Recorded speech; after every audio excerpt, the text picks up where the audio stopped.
Merhaba, ben doçent doktor Sertaç Çimen. Ankara Dışkapı Eğitim ve Araştırma Hastanesi Üroloji Anabilim Dalı'nda eğitim görevlisi olarak görev yapmaktayken hastanemize eğitim direktörü olarak Magacaygu waa tayin Profesor edildim. Sertaaj Chimen 1 anigoo ka Mart howlgala tarihinde, 1 Mart 2022 isbitaalka tababarada iyo tarihinde cilmi bu baarista göreve ee Ankara atandım. Dishkape qaybtiisa kelyaha Eğitim iyo kaadimareenka departmanı ayaa 1 Maarso tabii daha 2022 la önce iisoo daha magacaabay farklı madaxa bir waxbarashada yapıdaydı. Yani isbitaalka. biraz daha böyle rutin bir Qaybta waxbarashada işleyişi isbitaalka vardı. waxay qaban Sadece jirtay asistan shaqadeeda caadiga ah rotasyonları, asistan sida inay seminerleri la gibi rutin socoto eğitim faaliyetlerini habka dhakhaatiirta isugu üstlenmiş bir bedelaan qaybahooda, departmandı. Ama bixinta 1 seminaarada Mart'ta iyo buraya howlo kale oo badan. geldikten, görevi devraldıktan 1 sonra Maarso kadib özellikle markii aan bilimsel shaqada la yayınları wareegay waxaan arttırmak, xoogga saaray sare u qaadida burada cilmi çalışan baarista eğitim in alan dhakhaatiirta takhasuska asistanlarımızın, diyaarinaysa Somali kaysaska asistanlarımızın naadirka ah ay burada ku biiriyaan gördükleri cilmi baarista ilginç caafimaadka vakaları in bilimsel howlaha ay literatüre qabtaan dhakhaatiirtu u katmalarını bedelaan cilmi baarista amaçlayarak qaybaheeda kala ya duwan. da burada yaptıkları bir Waxaan takım xoogga saarnay inaan çalışmaları kordhino yazıya cilmi baarisyada la dökebilmeleri, sameeyo. bilimsel literatüre Dabcan katabilmelerini waxaa hawshan garab weyn ka geystay maamulaha amaçlayarak isbitaalka yayın Dr. sayısını, Ashir Eraslan. bilimsel yayın sayısını arttırmak yönünde bir Maxaan takım samaynay marka anagoo ka duulayna faaliyetlere fikirkaas? başladı. Waxaan bilownay Tabii inaan kulamo burada la qaadano hastane dhakhaatiirta başhekimimiz, qaybahooda kala duwan. operatör doktor Ashir Kulamadaas oo Eraslan aan dhakhaatiirta kala hadalnay beyin macnaha ay inanılmaz leedahay in cilmi baaris la katkıları sameeyo, oldu. waxa ay ka faa'iidayaan Nasıl gerçekleştirdik ya da ne ha ahaato yaptık midda guud ee bu ah inay ku düşünceyle? biiriyaan Bu cilmi düşünceyle ilk baarista, olarak hastanemizin horumarinta caafimaadka tüm iyo midda gaarka ah kliniklerindeki ee waxbarashadooda, asistanlarla iyo in sidoo kale teker teker magaca klinik isbitaalka klinik la grup gaarsiiyo dunida toplantıları inteeda kale. düzenledim ve bu Intaas ayaan u toplantılarda sharaxnay, kala asistanlarımıza hadalnay, bilimsel kuna çalışmanın dhiirigelinay. ne anlama geldiğini, Waxaa ne qorshahaas gibi xigay yararları olacağını, in guddiga hem anshaxa ee genel ethics olarak committee dünyada tıbbın aan ka dhignay ilerlemesine mid si fudud araajida yapacağı loogu gudbisan katkıları, karo, hem onların kulamadiisa eğitimine caadigaana si yapacağı joogtaa u yeesha, katkıları, hem de howlihiisana aan hastanemizin badinay. adının tüm dünyada duyulmasını sağlamak adına yapacağı katkıları Waxaan qabanay seminaaro kala tek duwan tek oo aan kendilerine dhakhaatiirta ugu anlattım ve sharaxnay bu konuda motive sida loo qoro olmalarını qormo dhaxalgal ah, sağladım. sidee İkinci qormadaada loogu planda diraa wargeysyada hastanemizin caafimaadka etik kurulunu ee caalamiga ah, daha sidee kolay looga falceliyaa başvuru dhaliilada yapılır, garsoorayaasha. daha düzenli toplanır ve daha Waxaan seminaarada işlevsel ku şekilde sharaxnay çalışır proseska hale ka bilowda marka aad getirdik. qalinka u qaadda inaad qormo qorto Bunun caafimaad, dışında da bir takım inaad eğitim qorto qormo seminerleri caafimaad düzenleyerek ilaa qormadaas ay ka noqoto asistanlarımıza mid lagu bir daabaco olgu wargeys sunumu caafimaad. nasıl yazılır, bir makale Markii aad nasıl cilmi baaris samaynayso yazılır, waxaad u baahan yazılan tahay bir makale bir bilimsel inaad dergiye, aqoon u yeelato uluslararası bir habka bilimsel dergiye xog nasıl ururinta, gönderilir, taasoo ka dhigaysa hakil eleştirileri inaan nasıl qabanay seminaaro karşılanır? la xiriira Yani qaabka bir analysiska bilimsel loo yayın sameeyo. yapma sürecinin masaya Annagoo taas ka oturup duulaynana yazı yazmaya waxaan abaabulnay başlamanızdan tiim ka kooban dergide 3 dhakhtar oo khibrad u yayınlanmasına leh kadar geçen istaatistikada iyo xog sürecin ururinta, tüm kuwaasoo aşamalarıyla ilgili dhakhaatiirta ka caawinaya bilgiler veren marka ay seminerler marxaladaas soo düzenledik. gaaraan. Bir bilimsel çalışma yapmanın bir ayağı da İyadoo bazı wax analiz qarashana aan laga yöntemleri qaadin. var. Bunları Runtii, bilmekten geçer. Bu analiz run ahaantii, yöntemleri wax weyn ayay özel arrintaas bazı u tartay seminerler dhakhaatiirteena veya oo bilgiler kuwooda khibradda leh verilmesini waxay la gerektirebilir wadaageen kuwa kale. asistanlarımıza. Waxaan Ya da dhihi destek karaa almaları gerekebilir. Bu düşünceyle in dhakhtar ka qayb istatistik dhakhtar ka yapmasını howlgala bilen, bu tip analiz qayb ka mid a yöntemlerini isbitaalkeena bilen sida ENT doktor inuu la wadaago aqoontiisa arkadaşlarımızdan dhakhtar kale 3 oo ka kişilik bir shaqeeya kurul meydana qaybta wadnaha getirdik ve ay ka caawin karto asistanlarımıza inuu qoro çalışmalarında böyle bir aşamaya qormadiisa caafimaad. geldiklerinde bu kurula Taas waxaa hiçbir dheer, karşılık vermeden başvurabileceklerini annagoo og in dhakhaatiirta belirttik qaarkood ay ve ku cusub bu yihiin gerçekten de bu sistem inay qoraan gerçekten cilmi de baaris çalıştı. una Ve baahan yihiin inay helaan tecrübesi caawimaad olan inta lagu guda arkadaşlarımız jiro olmayanları heerarka bu cilmi konularda baarista. yardımcı Waxaan olarak soo onların kordhinay bilimsel tiim dhakhaatiir ah yayınlarının oo khibradooda cilmi yapılabilir baaris hale ay fiican tahay. gelmesini sağlamış Waxaana ugu magac oldular. darnay Yani cilmi buna ben baarayaasha da'da imece yar. usulü diyorum. Tiimkan Yani wuxuu la mid başka yahay bir tiimkii hore birimden, başka bir oo ay klinikten, örneğin dhakhaatiirta ka hastanemizin caawinayaan kulak burun boğaz isla markaana kliniğinden garab ku siinayaan bir dhakhaatiirta doktor bildiği bir meelaha ku adkaada marka ay cilmi bilgiyi baarista wadaan. hastanemizin örneğin kalp damar Waxaan dhiirigelinay cerrahisinde çalışan cilmi bir baarista oo asistanıyla aan paylaşarak abaalmarino siinay dhakhaatiirta onun ugu badan bilimsel ee cilmi yazısını baarista sameeya. yazmasına yardımcı olmuş oluyor.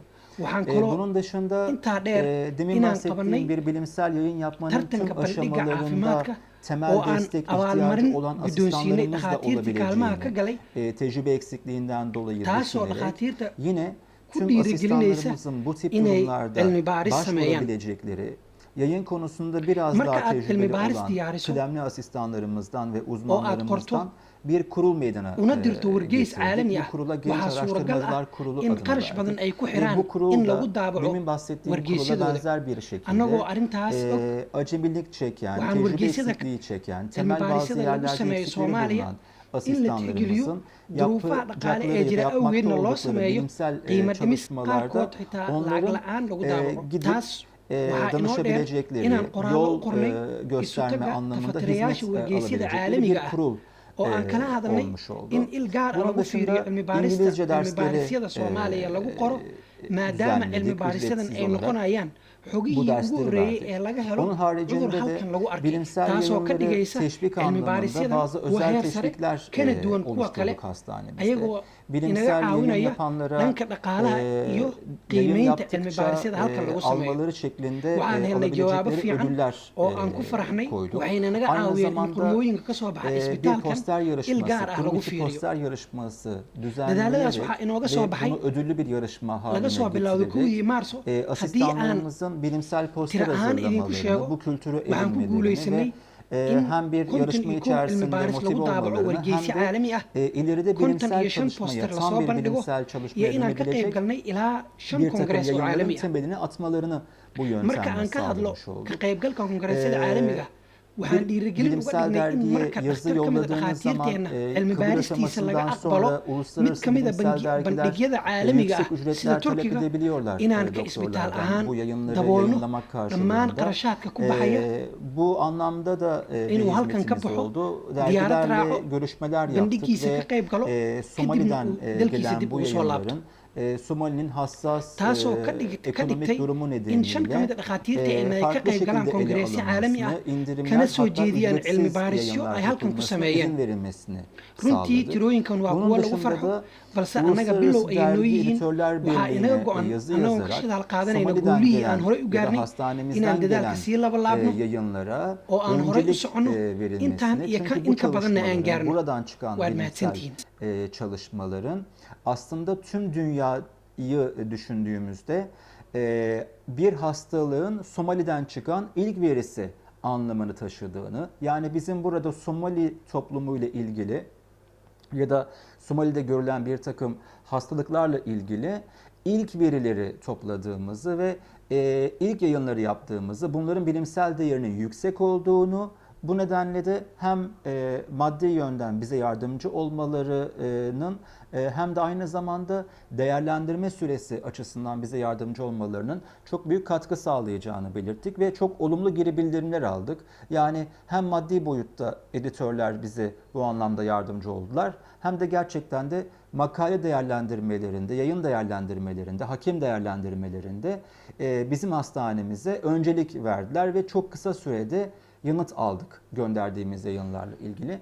Tüm bu süreçlerin sonunda neyi elde etmiş olduk? Şöyle bir takım rakamlar vermek gerekirse, bu işe başladığımız, bu yeni anlayışla eğitim departmanı direktörlüğüne başladığımız 1 Mart tarihinden itibaren rakamlar vermek gerekirse 51 uluslararası bilimsel yayın gerçekleştirdik buradan. 55 kurum içi poster sunusu yapıldı ve 5 adette kongre sunumu gerçekleştirdi buradaki asistan kardeşlerimiz. Şöyle ki kendilerine koyduğumuz teşviklerden bir tanesi aynı zamanda yaptıkları bilimsel çalışmayı bir kongrede, yurt dışındaki bir kongrede, özellikle Türkiye'deki bir kongrede kabul ettirmeleri halinde sunum olarak buradaki asistan arkadaşımızı, o bilimsel çalışmayı yapan arkadaşımızı biz buradan destekleyerek, finansal yönden destekleyerek, aynı zamanda kongreyi düzenleyen dernekle de maddi destek anlamında görüşmeler yaparak eğitim departmanı olarak asistanımızın buradan uçağa atlayıp Türkiye'deki kongreye gitmesini, orada bilimsel çalışmasını, hastanemizde yaptığı bilimsel çalışmasını sunmasını ve sonra hastanemize güvenli bir şekilde geri dönmesini sağlamış olduk. Bu tip teşvikler de verdik ve bu anlamda 1 Mart tarihinden sonra 5 asistanımız 5 farklı kongrede 5 farklı bilimsel sunum gerçekleştirdiler. Kongre sunumu gerçekleştirdiler. Tabii bu rakamlar yüz güldürücü ama bizim için bu daha henüz bir başlangıç. Bundan sonra da eğitim departmanı faaliyetlerini aynı anlayışla motive olmuş bir şekilde kolektif bir motivasyon anlayışıyla sürdürüp daha iyi rakamlara, daha yüksek başarılara ulaşmayı hedefliyoruz. Çok teşekkür ediyorum.